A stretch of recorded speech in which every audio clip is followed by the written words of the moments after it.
हा सण चैत्र महिन्याच्या पहिल्या दिवशी म्हणजेच चैत्र शुक्ल प्रतिपदेला साजरा केला जातो। हिंदू पंचांगानुसार या दिवसापासून हिंदू नवीन वर्षाची सुरुवात होते, म्हणूनच महाराष्ट्रात हा सण मराठी नववर्ष म्हणून साजरा केला जातो। असं म्हटलं जातं की या दिवशी भगवान ब्रह्म यांनी सृष्टीची रचना केली होती आणि म्हणूनच कर्नाटक आणि आंध्र प्रदेशमध्ये या दिवसाला युगादी या नावाने ओळखलं जातं, ज्यात युग म्हणजे नवीन युग आणि आदी म्हणजे प्रारंभ। अनेक घरांमध्ये दाराबाहेर या दिवशी गुढी उभारली जाते, जिला विजयाचे आणि समृद्धीचे प्रतीक मानले जाते। प्राचीन काळात गुढीला विजय ध्वज म्हणून उभारले जायचे, ज्याचा उल्लेख आपल्या ग्रंथांमध्ये देखील केला गेला आहे, ज्यानुसार रामाला रावणावर मिळालेला विजय साजरा करण्याकरिता लोकांनी विजयाचे प्रतीक म्हणून दाराबाहेर गुढी उभारली होती।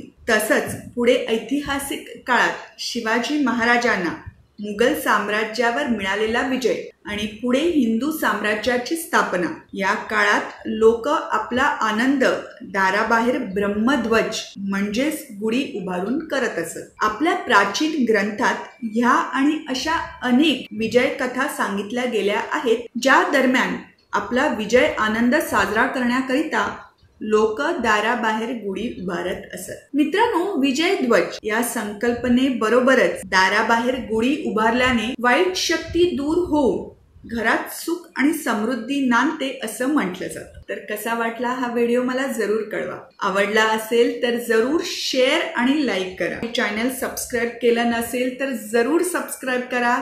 त्या बाजूचं जे बेल आयकन आहे तेही दाबा, म्हणजे मी नवीन व्हिडिओज टाकले की तुम्हाला नोटिफिकेशन्स येते। मग पुन्हा भेटूया अशाच छान छान गप्पा करण्याकरिता। तोवर धन्यवाद।